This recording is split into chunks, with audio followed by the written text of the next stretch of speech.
Another episode of The Road to Cheltenham after not a very busy weekend. The weather ruined Saturday's racing. There wasn't really much to look at. A little bit of racing in Ireland, but Sunday, there are some big talking points. Allaho, Long Presse, JPR1, which Matt will be pleased about. But this weekend, or this Monday actually, just me and Joel, because Matt's on his holidays. Joel, Matt's timed his holiday well, hasn't he? There wasn't much racing to have a look at.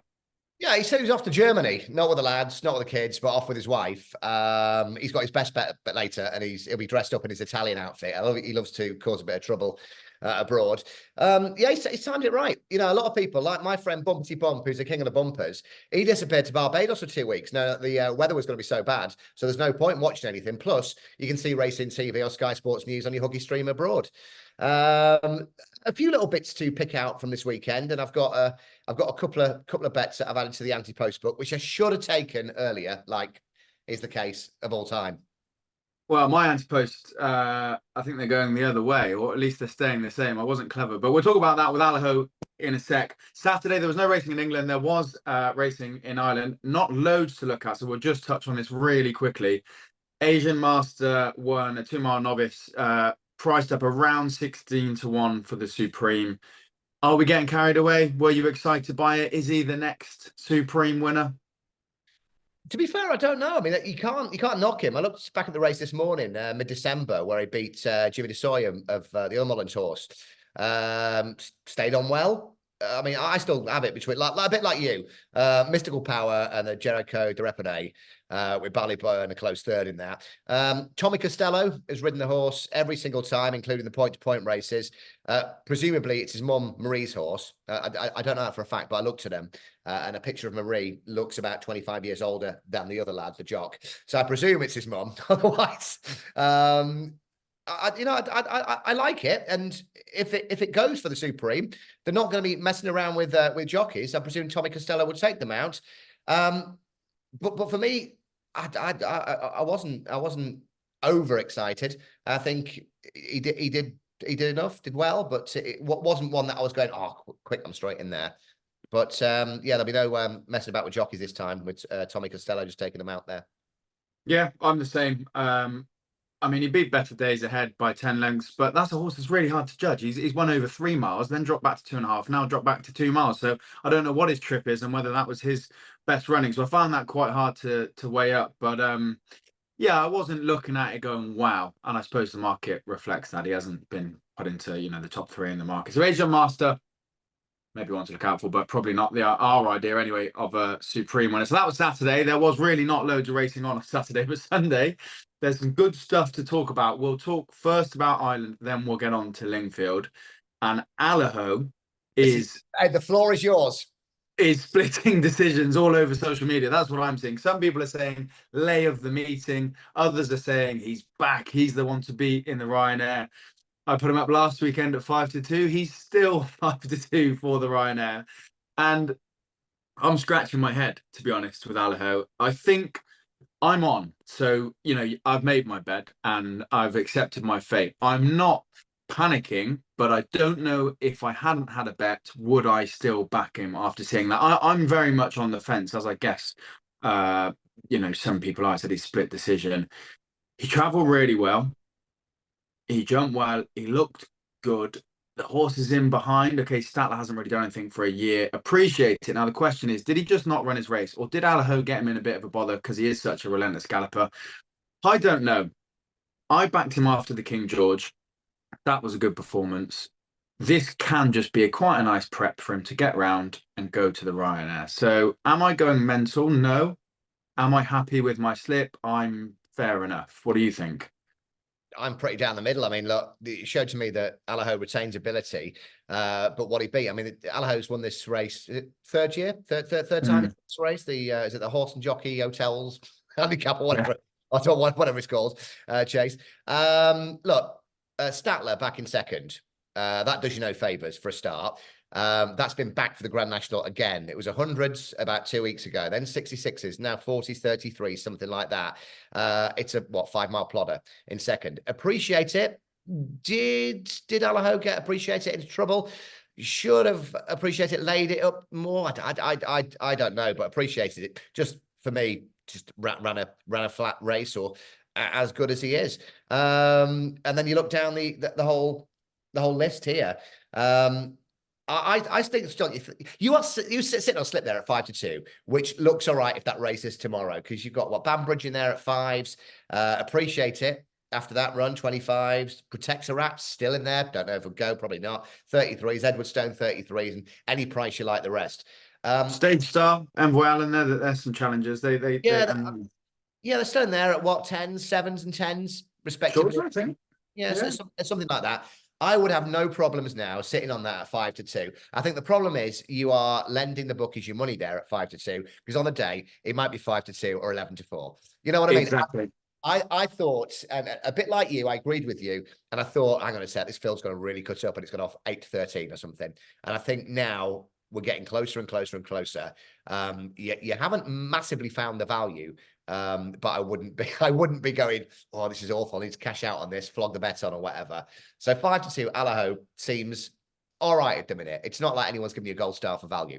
Yeah, there we are. We're both very much on the fence. One positive is that if the ground does go really soft, then Banbridge may not run, or if he does run, won't run to his best form. So I suppose we're praying for rain if you've got an Allaho slip in your back pocket. So that's Allaho and the Ryanair. We will come back to it later on, though. We've got some shouts from people on social media, and someone's put up a fancy in the Ryanair. Another one just to touch on, High Class Hero. I think won at 2-7, I think was the starting price. Did that tell us much? He only won by a length and a bit, but it was easy enough. Now 7-1 for the Albert Bartlett. Are we thinking that's an Albert Bartlett winner there? It's a bet I've had this week, and I was a bit gutted because it was 12s last week, and did what I had to do this weekend. High Class Hero now 7-1. I've had that. I got 8s actually. Which I'm not going about because it was 12. It is entered in the DRF, Dublin Racing Festival, in that 2 mile 6 race. I just believe the horse looks better every time it gets stepped up in trip. Does the best work at the finish. All right, it was a messy jump at the last, but has the class and stayed on well. And that horse in second that Rachel was on, she was, she was giving it the full treatment. So did what it had to do. As Tomo would say, I didn't win with like a 2-7 should. But no, I was happy with that, and it's one in the book now, 8-1 for me, High Class Hero for the Albert Bartlett in another race where you look down and you go, that ain't going, that ain't going, that ain't going. I think this is definitely going. I can't see it doing a lot at the Dublin Racing Festival. I think that's more of a go on. It's on our doorstep. Let's have a little pop there, and then straight on to Cheltenham, and I can see it running a huge race in the Albert Bartlett. I agree and disagree. I think it could win at the DRF and at Cheltenham. Really? Yeah, I think like you look at the races. There's plenty that won't go.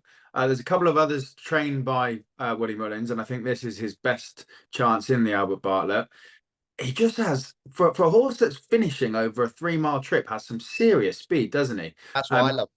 Yeah, like if you just watch the closing stages of all his races, you'd have him at 4-1 because he flies home. And I just thought yesterday, watching that back again and watching it back today, it was staying on all the time. It's what you need for Cheltenham.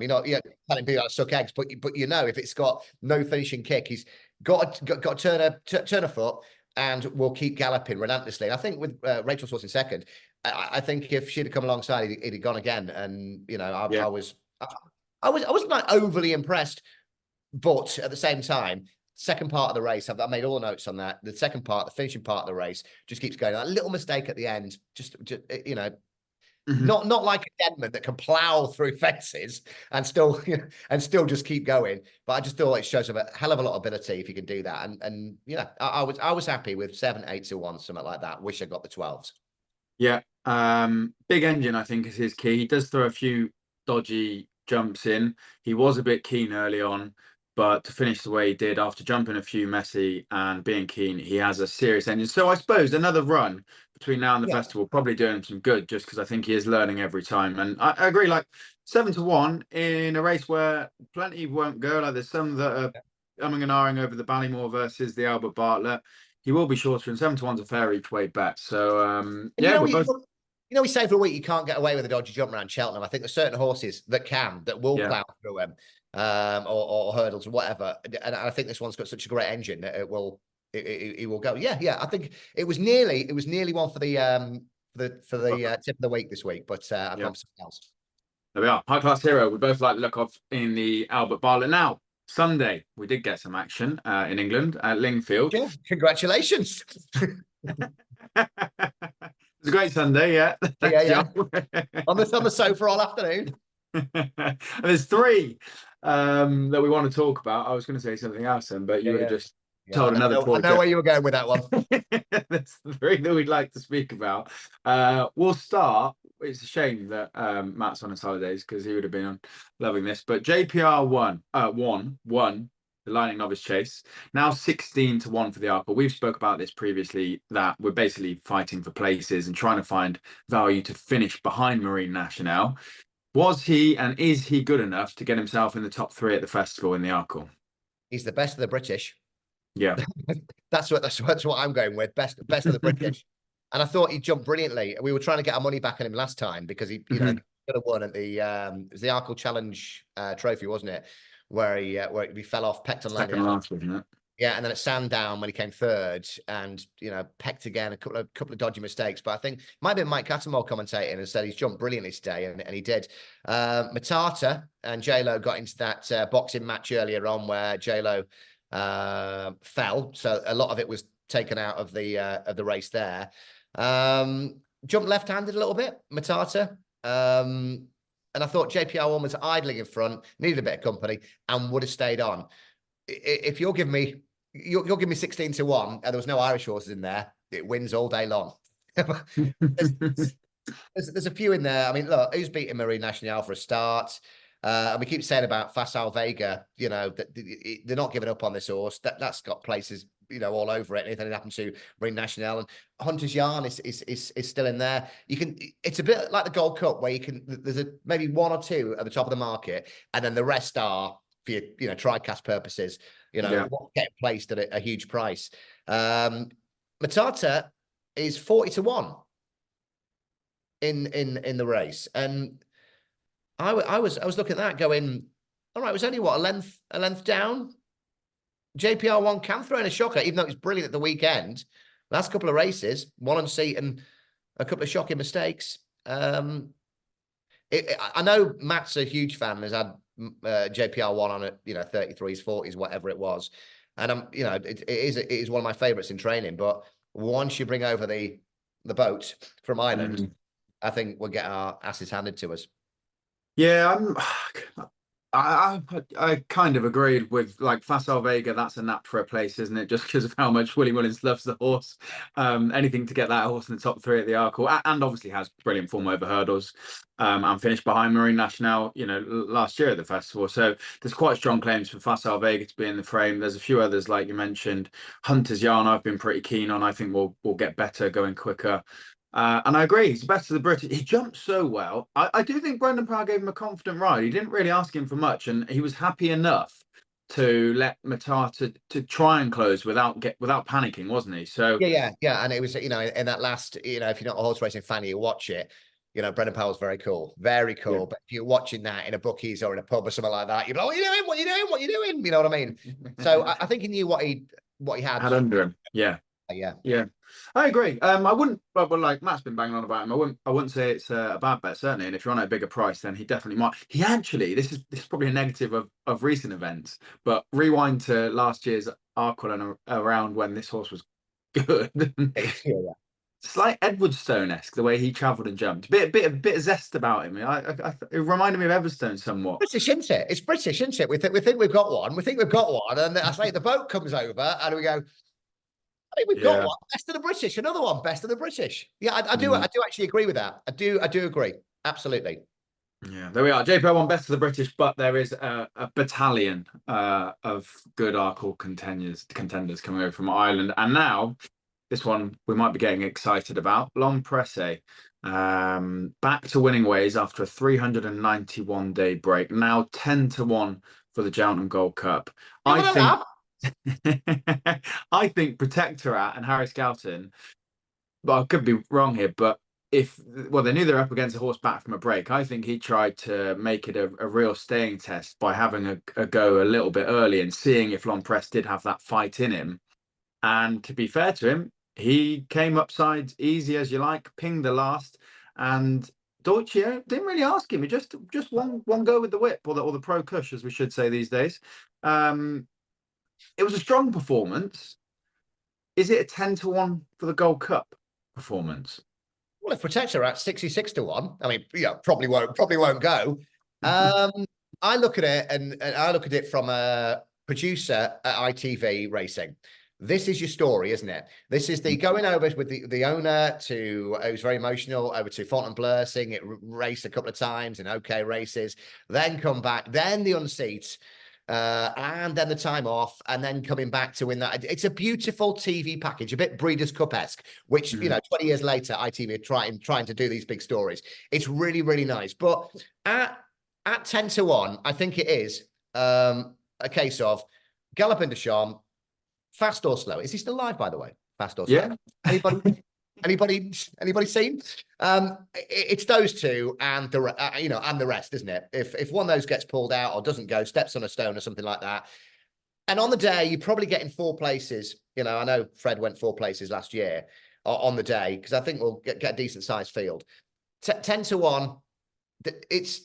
There's so much of a muchness, isn't there? And there's people then looking at Hewick, and there's people looking at Brave Man Game. If he's going to go for it, I mean, I wouldn't go for it. There's so much, yeah. And also, Long Press was beaten when he unseated in the King George. But had his horse that day, and then we saw him next, and it was the horse Alfords into Overdrive.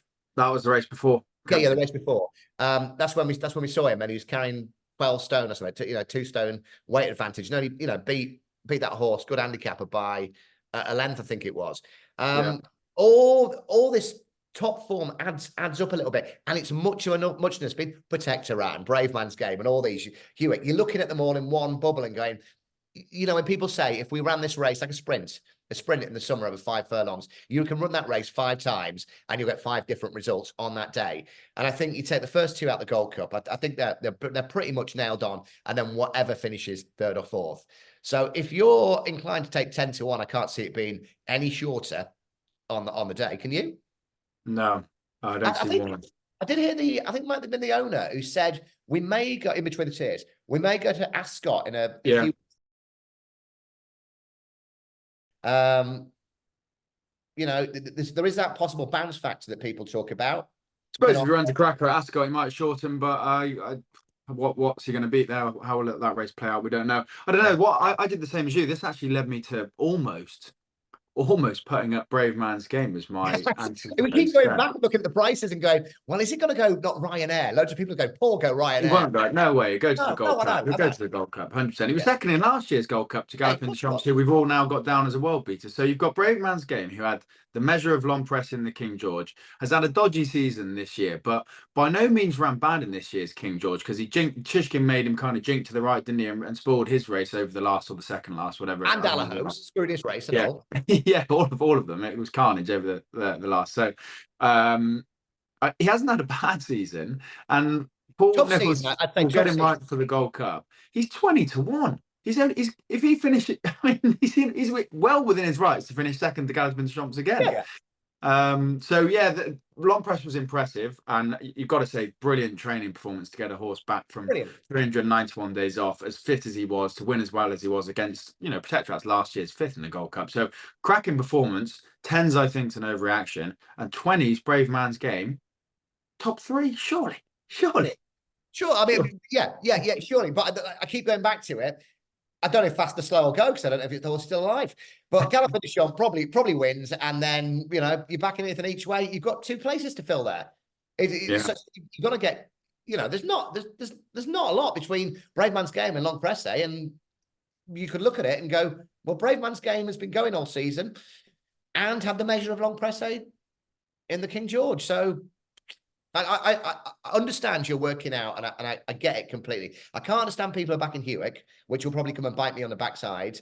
But again, could run into a place. Everything could run into a place. Who else is in there? What's the Monkfish? I mean, Monkfish is about 100-1. If that turns up, that could win.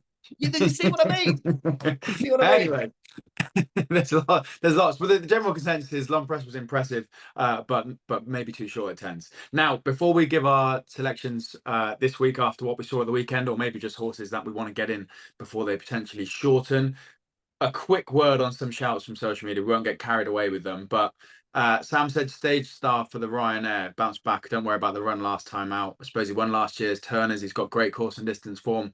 Can he do it? We spoke about Allaho.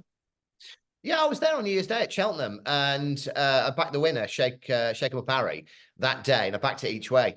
And I think I texted you boys, and it was a case of either bolts up or gets pulled up, and was the latter, carrying 12 stone that day. What is he now? Does it say 7-1 or something?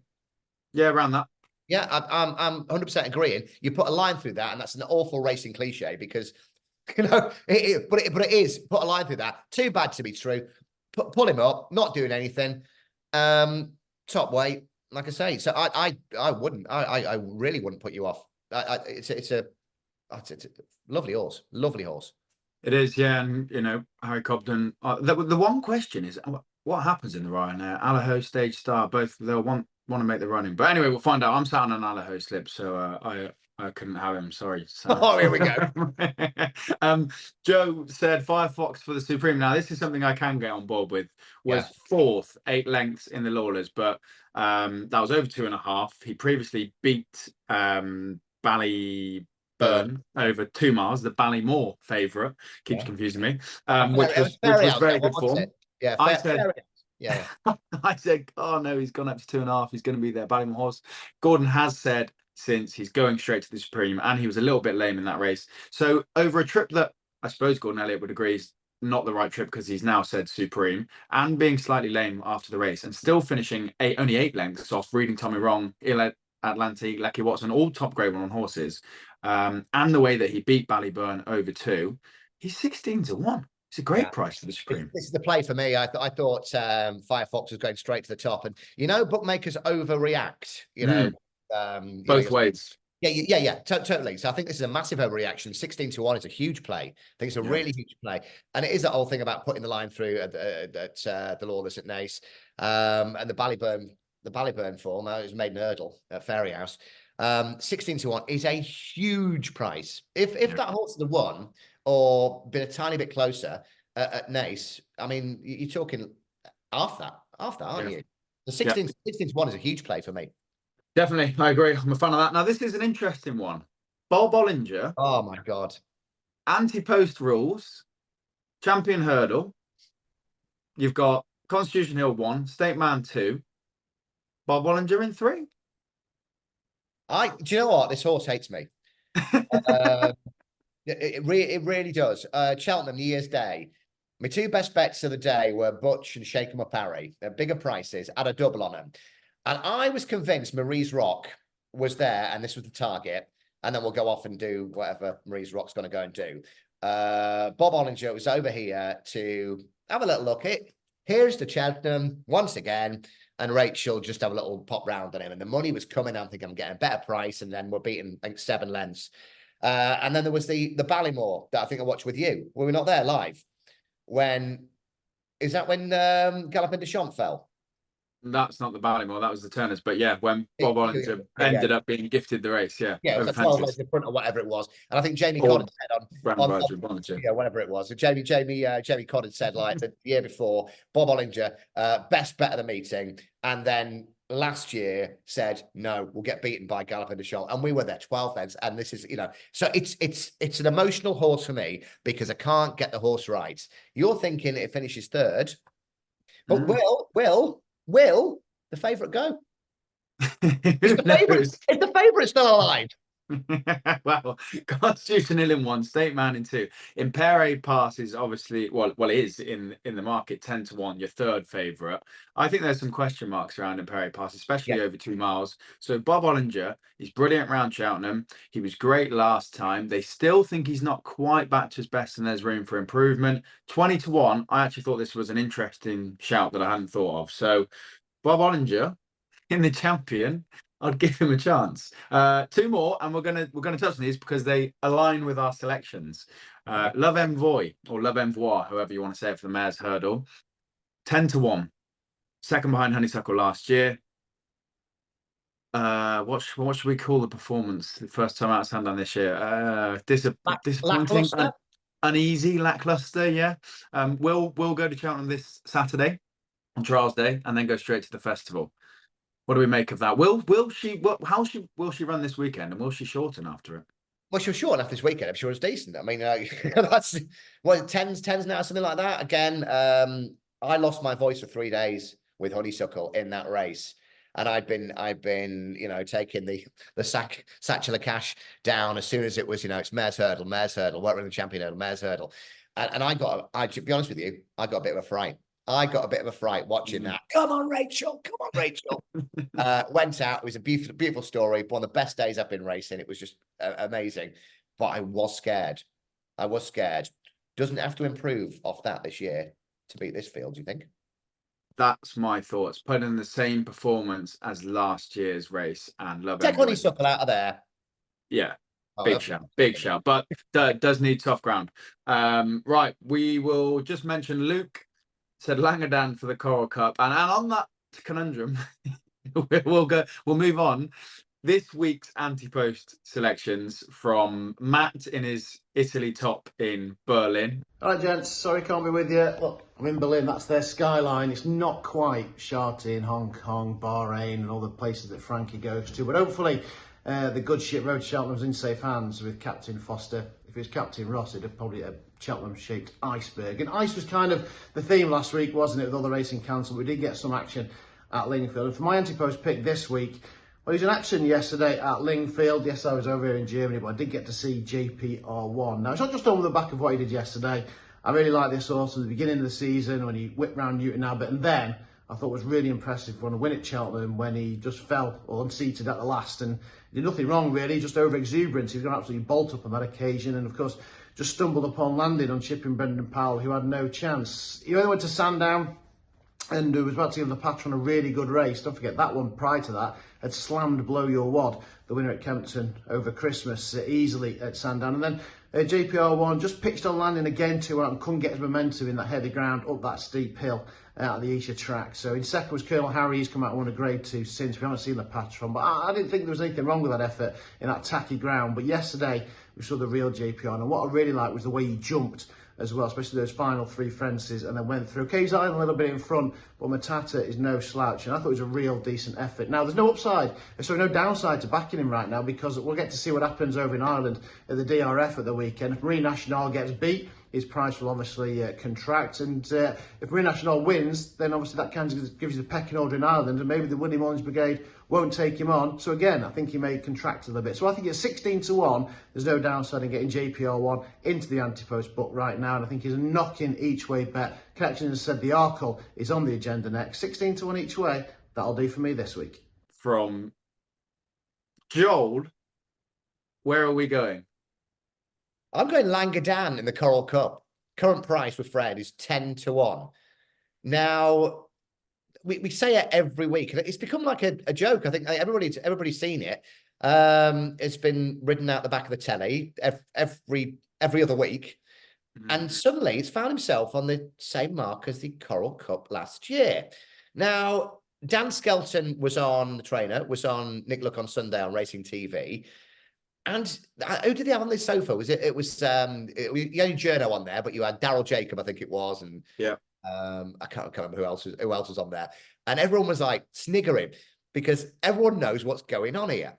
And then Dan goes into this whole thing about it's not an easy horse to train. He had an operation after Coral Cup last year, and he's seasonal and whatever it was. Now, bearing in mind at the weekend as well, at Nurse Susan ran in the same colours and was 5-1 into 6-4, smashed and obliged. So not casting aspersions, what you call them, but the owners obviously like a punt and they like a day out at Cheltenham. Langadan, Coral Cup at 10-1 before the money starts pouring in. Probably fall again and then get our money back at Aintree. But yeah, Langadan, Coral Cup. Again, you could, who could pick that up on form? From a if you the Star or the Daily Star pull out, and you go, what? You know, when you go, what? But no, for me, I just think it's a very obvious thing. It's the target, obviously. It's a seasonal horse, been difficult to train, and I think he'll turn it on probably around mid-March. There we are, Langadan, their gamble. And to be fair, people, I think they try and have a moan, or he's a favourite, but he's a 10-1 favourite. He's a big each way play, and he will shorten. Yeah. So you're right. If you want to back him, if you like the Langadan race planning, then the horse now, difficult to train. Then now is the time, especially after that interview on Luck on Sunday, and us and other podcasts, I'm sure, now getting more and more excited, and the fact that his mark's down to the same as last time. So yes, there's lots to like about him and take chances. And I'm going to go with Love Envoy. I can't really be too clear on what will happen this weekend, but she's racing over 2 miles.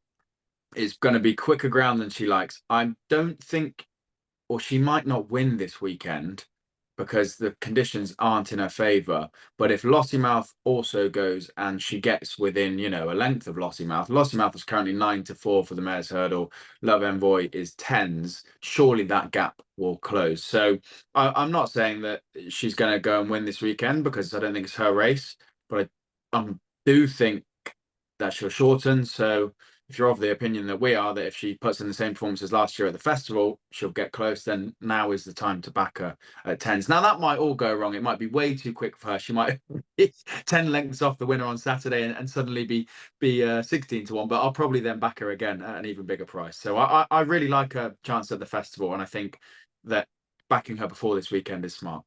What happened at Punchestown? There was 30-8 joint favourites, wasn't it, with Echoes and I think she was tailed off last. I don't know. I can't remember if it was an injury or whatever it was. But there's not a lot of difference in Echoes in Rain, 16-1, and Love Envoy 10s, something like that. So, Lossiemouth is the obvious. It is the obvious favourite. It's the obvious pick at 9-4. But I couldn't put you off. And I'm just trying to work out now. We're getting 10-1. I might have the fiver double on that at 110-1 or something. Love Envoy and Langadan. Oh, yeah, we're Barbados, lad. The 8 weeks out, 7 weeks out double. Yeah, I mean, it's I don't want to talk too much about her race at Punchestown and her first start this season, because actually after she ran that race, I did say that has put me a little bit uneasy because she was injured at Punchestown, and does she not love her racing as much? But I went back and had a look, and if you look at last season, kind of her ratings from when she raced in October, November, then in January, then at the festival, they got better as they went on. And maybe she was just a little bit sluggish and having to get back racing after an injury. They've obviously got some confidence in going to Cheltenham. I think probably good to get her racing round Cheltenham ahead of the festival. So I think the decision to race this Saturday is quite a confident one. And yeah, 10s for the festival. Got to be in the frame. Got to be. But we pray for rain. Love Envoy, Allaho. We need soft ground all week. All you want is the rain. Well, I'll tell you what. Galloping to shops for the Gold Cup. This climate's screwed. Hey, before we go, and we get Matt's tip in a second, did you see that Maureen, the bumper horse of Willie Mullins? Now, again, Maureen the Machine. Yeah. Related to Forheen, obviously. I'd probably have, before I'm back in this at 8-1 for the champion bumper, I think I'm having a tenner on. That'll be in Rich Rich's colours by the time we get to the festival. Do you not think?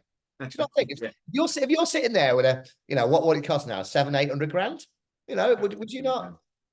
Would you not go on that? I mean, again, we don't know what it's beat. The horse in second keeps finishing second. I think it was 2 point-to-points and two bumpers. But all I had down on notes on that is looks impressive. Don't know what it's beat. Richie gets this horse by the time it goes to Cheltenham. But I'm sure the lads in the yard were on. But 8-1, anything could happen because something can run today and can hack up by 6 lengths and beat nothing behind. It's suddenly 5-1 favourite. You know what I mean? Yeah. So would be very Richie esque, wouldn't it? There we are. That's another week with some good talking points despite a quiet week's racing. This week on the Saturday, brilliant racing. Obviously, Cheltenham Trials Day. There's lots to look forward to, and the rescheduled Clarence House, although El Fabiolo isn't going to come over. But some top racing, which we'll cover on the Friday on the Punters Guide. So make sure you're listening in then for some Saturday selections. Where's Matt's tip? Matt's tip just before yours. All right. Selection.